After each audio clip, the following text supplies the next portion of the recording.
ಉತ್ತರ ಕನ್ನಡ ಜಿಲ್ಲೆಯಲ್ಲಿ ಮಳೆಯ ಅಬ್ಬರ ಹೆಚ್ಚಾಗಿದೆ. ಈ ಹಿನ್ನೆಲೆಯಲ್ಲಿ ರೆಡ್ ಅಲರ್ಟ್ ಅಂತ ಘೋಷಣೆ ಮಾಡಲಾಗಿದೆ. ಉತ್ತರ ಕನ್ನಡ ಜಿಲ್ಲೆಯಲ್ಲಿ ಮುಂಗಾರು ಮಳೆಯ ಅಬ್ಬರ ಹೆಚ್ಚಾಗಿದೆ. ಜಿಲ್ಲೆಯಲ್ಲಿ ಮಳೆ ಮುಂದುವರೆದಿದೆ. ರೆಡ್ ಅಲರ್ಟ್ ಅಂತ ಹೇಳಿ ಘೋಷಣೆಯನ್ನ ಮಾಡಲಾಗಿದೆ.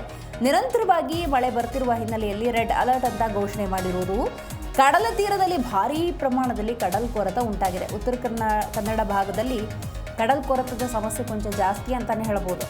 ಯಾಕಂದರೆ ಅಲ್ಲಿ ಸಮುದ್ರ ಪ್ರದೇಶ ಕೂಡ ಆಗಿರುವುದರಿಂದಾಗಿ ಹಾಗಾಗಿ ಕಡಲ ತೀರದಲ್ಲಿ ಭಾರೀ ಪ್ರಮಾಣದ ಕಡಲ್ ಕೊರೆತ ಉಂಟಾಗ್ತಾ ಇದೆ.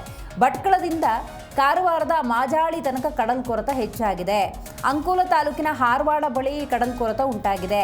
ಸಮುದ್ರದ ತೀರದಲ್ಲಿರುವ ನಿವಾಸಿಗಳಿಗೆ ಪ್ರವಾಹದ ಆತಂಕ. ಹೌದು, ಸಮುದ್ರ ತೀರದಲ್ಲಿ ಜನಸಾಮಾನ್ಯರು ವಾಸ ಇರ್ತಾರೆ ನೋಡಿ. ಅಲೆಯ ಅಬ್ಬರ ಅನ್ನೋದು ಎಷ್ಟು ಹೆಚ್ಚಾಗಿದೆ, ಕಡಲ್ ಕೊರೆತ ಅನ್ನೋದು ಕೂಡ ಹೆಚ್ಚಾಗಿದೆ. ಆಸುಪಾಸಿನಲ್ಲಿರುವಂಥ ಜನಸಾಮಾನ್ಯರಿಗೆ ಪ್ರವಾಹ ಬಂದುಬಿಟ್ರೆ ಏನಪ್ಪ ಪರಿಸ್ಥಿತಿ ಅನ್ನುವಂಥ ಆತಂಕ ಹೆಚ್ಚಾಗಿದೆ. ಯಾವ ಕ್ಷಣಗಳಲ್ಲಿ ಈಗ ಅಲೆಗಳು ಬಂದು ಅಪ್ಪಳಿಸ್ಬಿಡ್ತವೋ ಅನ್ನುವಂಥ ಆತಂಕ ಕಡಲ ತೀರದ ನಿವಾಸಿಗಳದ್ದಾಗಿದೆ. ಮಳೆ ಅನಾಹುತದಿಂದ ರಕ್ಷಣೆಗಾಗಿ ಜಿಲ್ಲಾಡಳಿತ ಎಲ್ಲ ರೀತಿಯ ಸಿದ್ಧತೆಯನ್ನು ಮಾಡಿಕೊಳ್ತಾ ಇದೆ. ಇನ್ನು 24x7 ಸಹಾಯವಾಣಿಯನ್ನು ಓಪನ್ ಮಾಡಿದೆ ಅನ್ನುವಂಥ ಮಾಹಿತಿ ಕೂಡ ಇದೆ.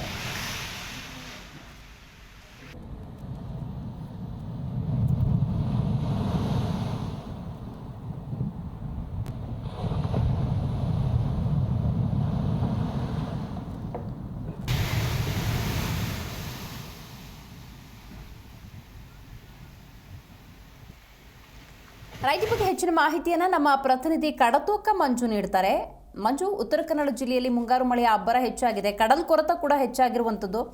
ಸದ್ಯದಲ್ಲಿ ಜಿಲ್ಲಾಡಳಿತ ಯಾವೆಲ್ಲ ಕ್ರಮಕ್ಕೆ ಮುಂದಾಗಿದೆ? ಸ್ಥಳೀಯರಿಗೆ ಏನಾದರೂ ಸೂಚನೆಯನ್ನು ಕೊಟ್ಟಿದ್ದಾರಾ? ಹೇಗೆ? ಈಗಾಗಲೇ ಉತ್ತರ ಕನ್ನಡದ ಕರಾವಳಿ ಸೇರಿದಂತೆ ಮಲೆನಾಡು ಘಟ್ಟದ ಪ್ರದೇಶಗಳಲ್ಲಿ ಮಳೆ ವಿಪರೀತ ಆಗ್ತಾ ಇದೆ.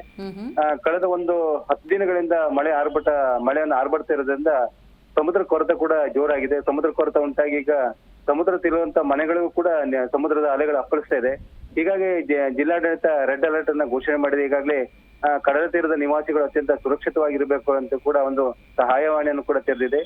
ಯಾವುದೇ ಸಂದರ್ಭದಲ್ಲಿ ಯಾವುದೇ ಅನಾಹುತಗಳಾದಲ್ಲಿ ತಕ್ಷಣಕ್ಕೆ ಮಾಹಿತಿಯನ್ನು ನೀಡಿದಲ್ಲಿ ಜಿಲ್ಲಾಡಳಿತ ಎಲ್ಲ ರೀತಿಯ ಒಂದು ಸಿದ್ಧತೆಯನ್ನು ಕೂಡ ಮಾಡಿಕೊಂಡಿದೆ.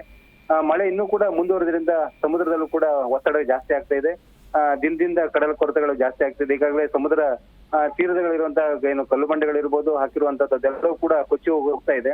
ಹೀಗಾಗಿ ಮಳೆ ಇನ್ನೂ ಕೂಡ ಜಾಸ್ತಿ ಆದ್ರೆ ಅನಾಹುತಗಳು ಕೂಡ ಜಾಸ್ತಿ ಆಗ್ತದೆ. ಈಗಾಗಲೇ ತಗ್ಗು ಪ್ರದೇಶಗಳಲ್ಲಿ ಕೂಡ ನೀರು ನುಗ್ಗಿರೋದ್ರಿಂದ ಕೆಲವೊಂದು ಮನೆಗಳು ಕೂಡ ನುಗ್ಗಿದೆ.